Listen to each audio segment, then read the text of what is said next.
Boys and girls, round two, here we go. So I was recording this and my recorder crashed and I didn't see it till the end, so I have to redo this. Most likely I won't be doing all of them this weekend because it's too much. And I'll do another two videos tomorrow. Anything that doesn't make it will be done later. So CLH is is bullish, has two huge gaps, reminds me of FSLR, first gap here, second gap here. And I think the most likely move is another push up. Then it has a correction to the gap fill, the first one, which is a demand zone, and it will bounce for sure. And then potentially does the third move up to 212. It could be a retest of the highs at 186 for a double top, or it can go even higher to 212-ish. And then it has another large correction, maybe then don't know, maybe it consolidates and goes back higher, or it goes lower to fill the last gap at 106. It will depend on earnings, we'll see. Then charge point, it hasn't moved. Descending volume on this pullback, which is sort of bullish. Earnings on the 30th. I would not touch it until we get to see earnings. Because even if we get a run up before earnings, that's I think it's a sell right before earnings. Take any profit you have, leave some runners, but that's kind of it.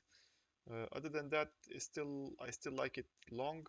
It looks like a consolidation pattern and building towards a move higher. But until we see earnings and know what the fuck is going on, I would stay kind of away from it or play it very short term for a bounce to 7.5, let's say, which is not a lot. So yeah, wait it out.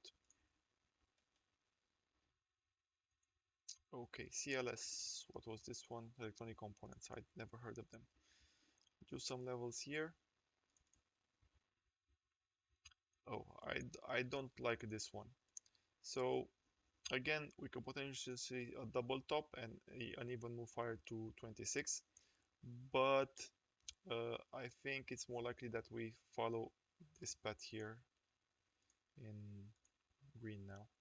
So it goes higher, it goes for the gap fill, and depending on whether the gap fill happens here at the gap start or at the gap end, it's either more bullish or less bullish. This is a high quality demand zone, so I think it gets bought up at 16.5 for sure, but it's not as bullish as if compared to if the dip gets bought sooner. If the dip gets bought sooner, I think it's more likely that we see a run up to 26 for another leg up. If we go to the demand zone here, I think we only see a double top kind of move to 22.5. So that's kind of the read. Let's see what other levels I put here. Yeah, this seems okay.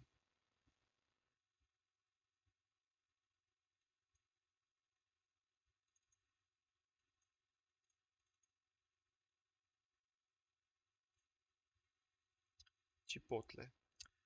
Okay, Chipotle looks very similar to CLS with this gap here and some consolidation. Chipotle has the Bart Simpson look. Gap up, wait, let's do yellow. A gap up, spiky hair, then gap down. So the Bart Simpson head. This is the Bart Simpson pattern. And because the second gap exists, instead of dropping slowly and in hours, it makes things a lot more bearish. And I think we see a slow bleed down to 1721, 1700 area. Basically, we doubled up this range. We consolidated this range here for quite a while. Then we went above it, and this is a high quality demand zone because it's right at the breakout, and we doubled the range approximately. And now we have a big gap down rejection, and what looks to me like it will be a slow bleed. But due to the high quality demand zone at 1720, we should see a bounce. And just like we went sideways for quite a bit of time here since, I don't know, what was this? January 2022 until April 2023, we went sideways basically. It's very likely that we will see the same kind of behavior, but in the upper side of the range. And of course, each time we get to the bottom or the top, be on the lookout for a breakout, rejection, reversals, whatever. But I think this is very likely to happen. And then just like this, we go back to the top, we go back to the bottom, and so on. We will look at it further in the future. I put copper ahead of its spot alphabetically because I had COPX, and I don't really like copper anymore. Like I don't like oil anymore. So when we look at it, we have this trend line here,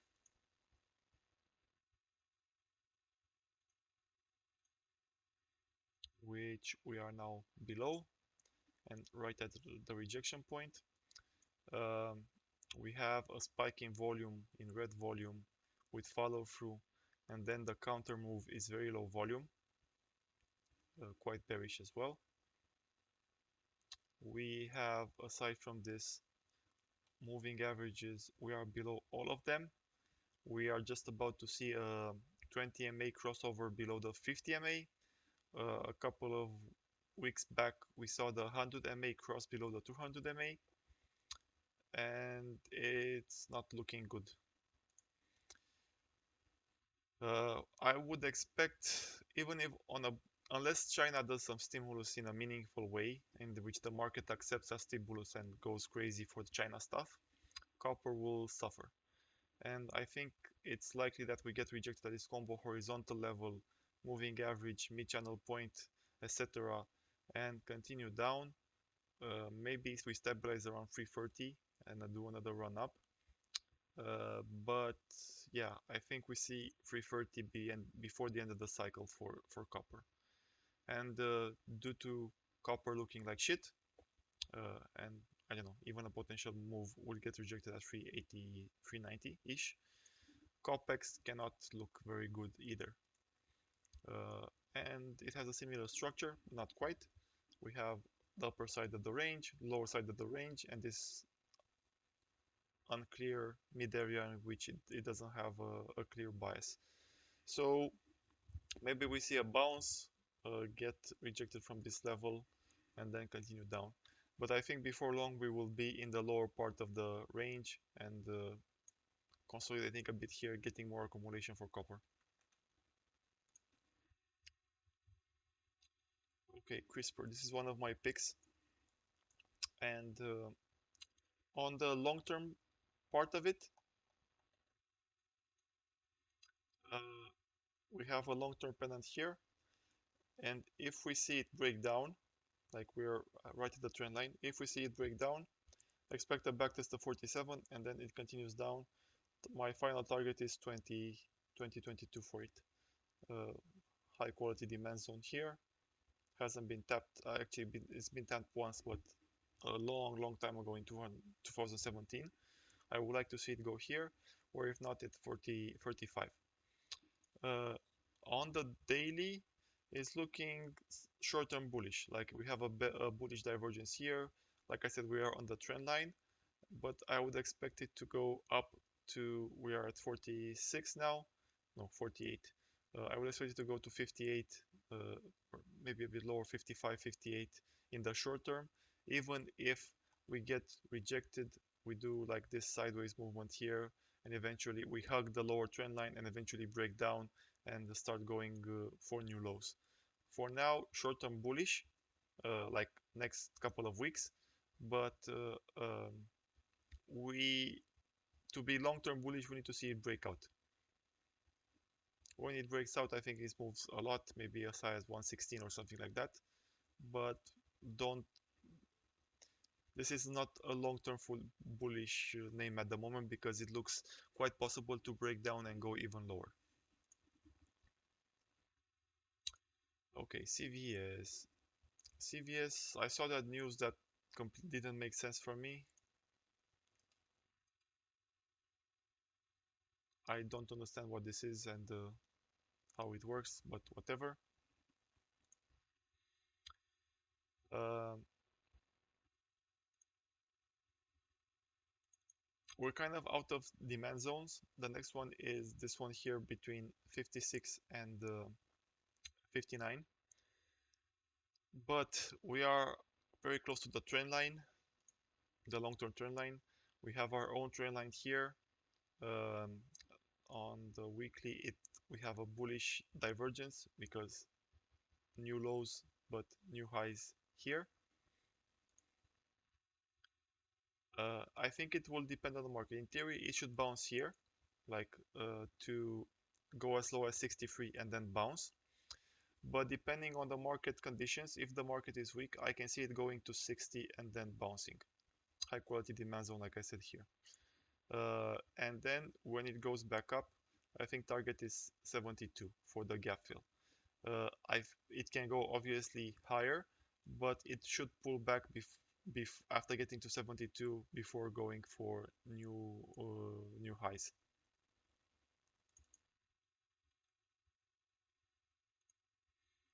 DDOG.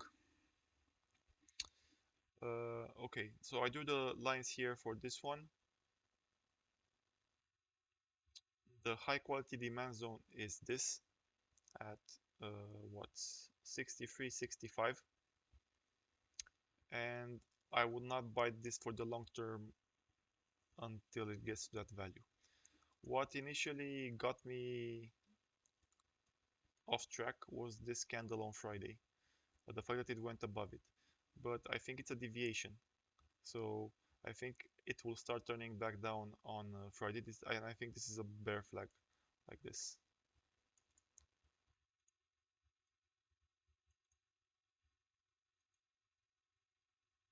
See what I mean? And then it breaks down and goes for new lows. First support area would be here at 81. I think this is 81. May bounce from 81, may not, but I think it's going lower. This type of gap, if it was 17%, is not something you can recover very easily from. It's usually the low is retested very often, and more often than not, it overshoots past the low. Sometimes a lot, sometimes a bit less. Like one option would be, aside from the bigger drop option, another one would be goes here and then bounces, something like this. But uh, I I feel pretty strongly that it will retest the low area before it goes higher. Disney, I still like it. I don't know that it dropped again, but look at this volume. Then the counter move from this volume, even though it was large in size, it was on low volume. So we are under the influence of a bullish candle, even though the price retraced. The important thing is that it doesn't make new lows, and it needs confirmation of another candle with another green candle. I don't know, something bigger than average. So maybe something the size of this one, and that would be a bullish signal. I think it finally starts its run. For the time being, target is 94, 94, 95. It could potentially go higher, but not before it does a pullback. So this would be pullback, bullish pullback, it goes even higher. But that, or the other version would be it goes back towards the lows. So keep an eye on 94.95. You can take profit on it, at least partially, if it gets here. Other than that, nothing really out of the ordinary. Target 1, target 2 here, or actually target 2, target 3. Dominoes. So midpoint here is also the gap start. It doubled the move.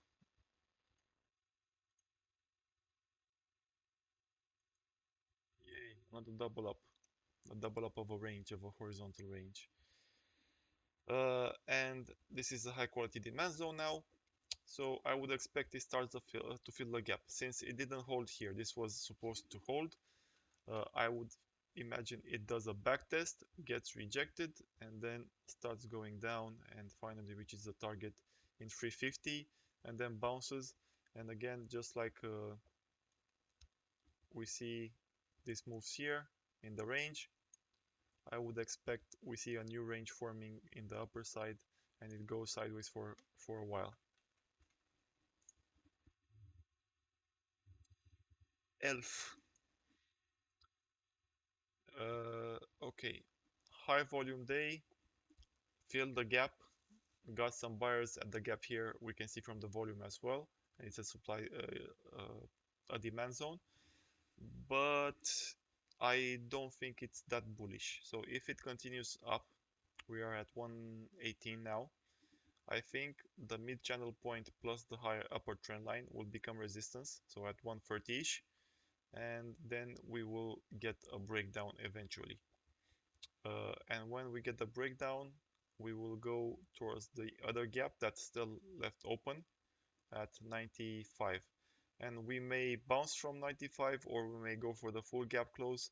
I think this is the awesome buy if we get the chance.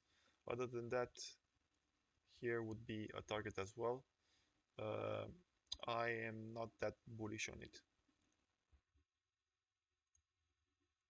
End phase. So the thing with end phase is you have to look why it dropped. Because it is negatively affected by interest rates.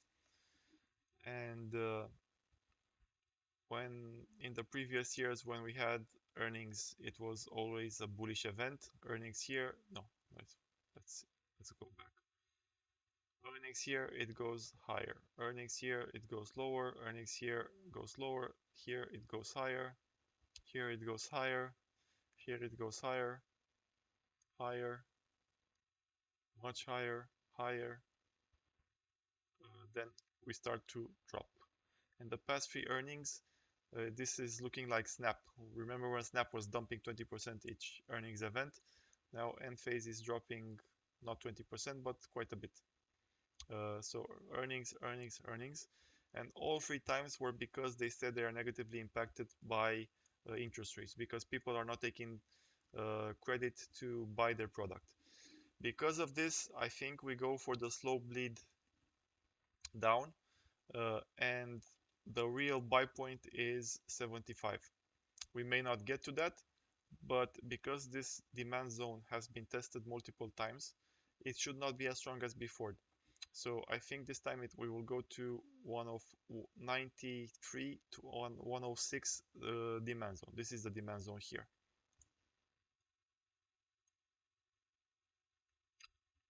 More likely towards the top, so 106 is more likely, or let's say let's meet in the middle at 100. So 100 to 105 would be the place to buy here. So around here, I think we go for the slow bleed. Don't necessarily think we go this low this quickly, but we go for the slow bleed. We have a support area here, and then maybe we went sideways here a couple of times. Maybe now we go sideways here in this area. And eventually when we get to the next earnings, if the next earnings are still bad, and they will be bad because interest rates are still high and they won't be cut for sure until next earnings, we maybe get the next leg down to 100, and that's a good buy maybe, or we wait even more and we see it go to 75, and that's a great buy.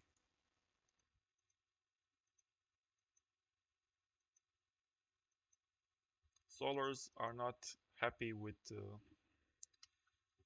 interest rates going down up, sorry.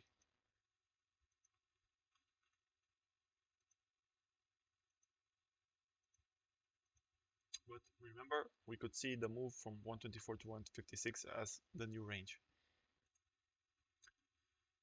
ENVX. So these are the levels for this one. Um, it dropped due to earnings, and it was a 20% swing, and then with a lot of follow through.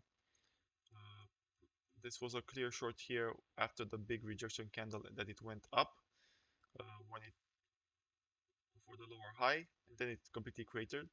And I don't know why this one dropped like this. So it depends a lot on why it dropped when I give the TA forecast sometimes. So for example, with this one, I can see it from a TA perspective because we reached the demand zone here, doing a bounce up to 15.5, 16 maybe. But then I have no idea if it's bullish or bearish because we could easily see new lows go to 11. IPO price, this is the IPO price level. So it stopped at the IPO price and bouncing a bit. But why did it dump? If you don't know why it dumped, stay the fuck away from it. If you don't understand what's going on with it. If you understand what's going on with it, you might want to buy here. Maybe it does this. You might want to buy here, but it depends why it dropped. EXPR. So this is apparel, footwear, retail. Penny stock, it dumped because they gave preliminary results. Earnings it has on August 30th. Next week on Wednesday, Foot Locker has earnings, so it might affect them as well. Uh, and this is at virtually all-time low.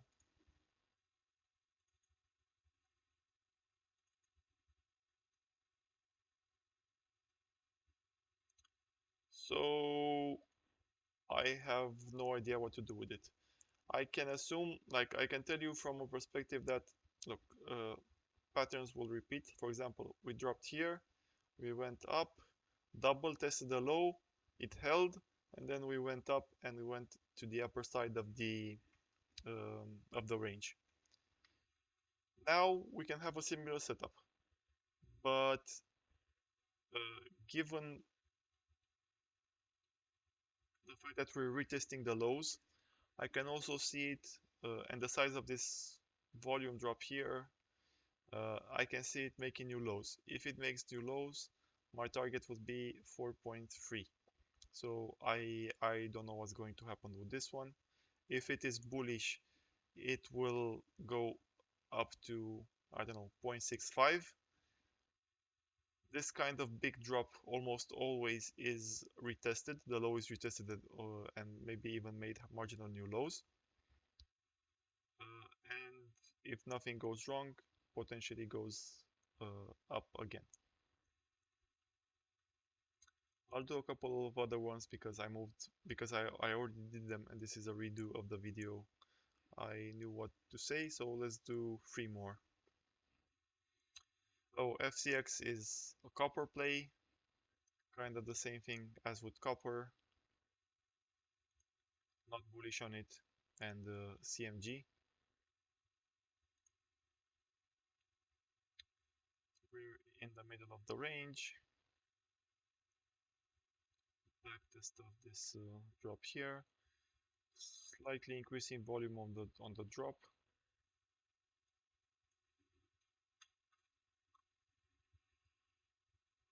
Have to watch what happens here.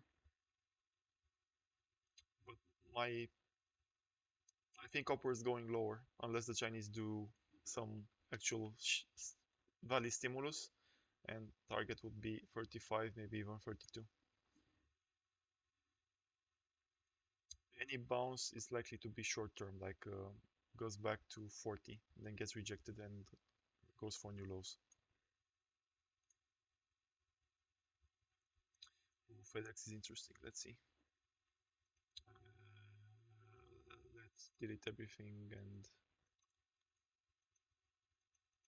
withdraw.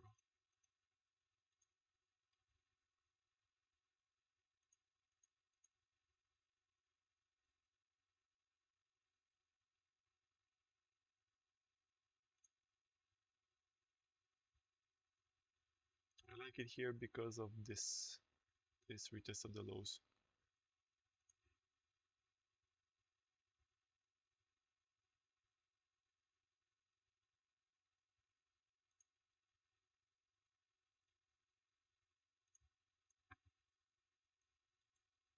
A bit higher.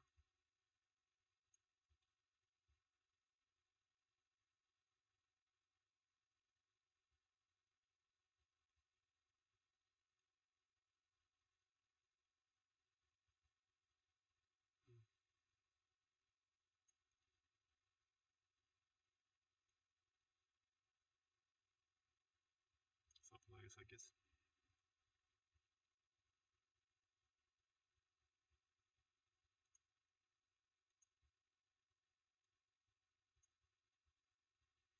And we are now in an overshoot range.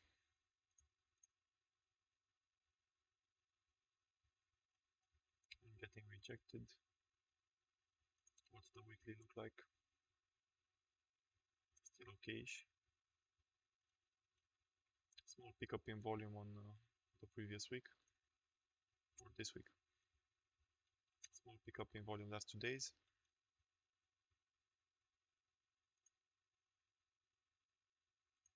This is the demand area,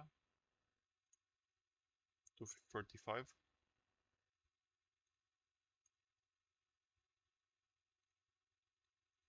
So since we're in overshoot range, what we need to see for a short is going back below to 255, backtest to 55, and then we can take it down to 245.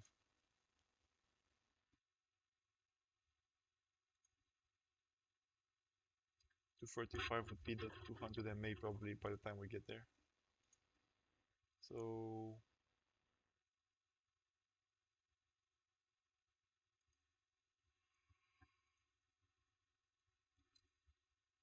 it could do this as well, like more consolidation here before picking direction.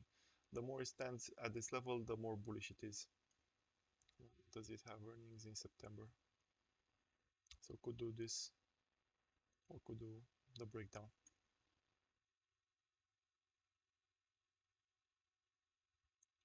Next week is gonna be interesting because we have several weeks like rejection, try to go up, rejection, try to go up, rejection. If we get another rejection, most likely the bias turns significantly bearish. So another push up that fails, and then we close. Let's say next week we push up like this to 68 to 70, let's say, and then close the week around here, like 255 to 60 to 56. I think this is quite bearish, and most likely with the following week we will get a flush down to 245.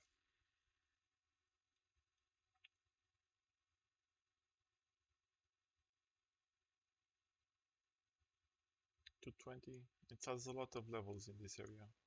Also level. But I would expect it to stop somewhere in this range. It's a demand zone after all. And then potentially even go as high as 266 again. Most likely not, but it can go something like this, 254.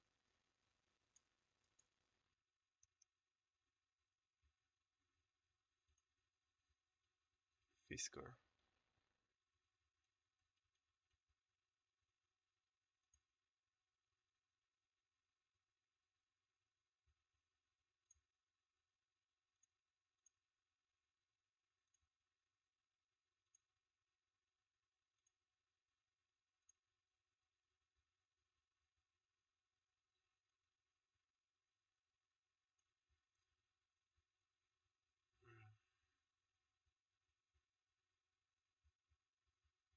dropped on earnings, then very low volume.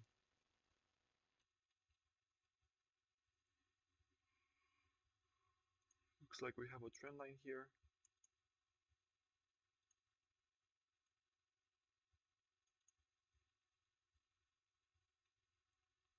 Right in the middle of this.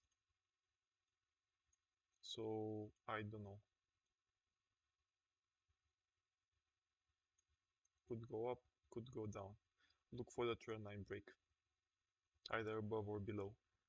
If it goes below, I would expect it to go to 4.5, retest this. If it goes above, same thing, but at the other end at 690.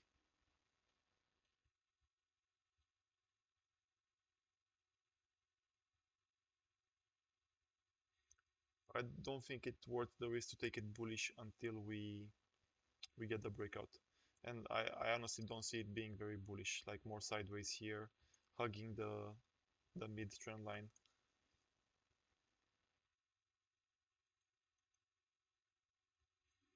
Yeah, that's it. The other videos will come out tomorrow. Have a good one. Bye bye.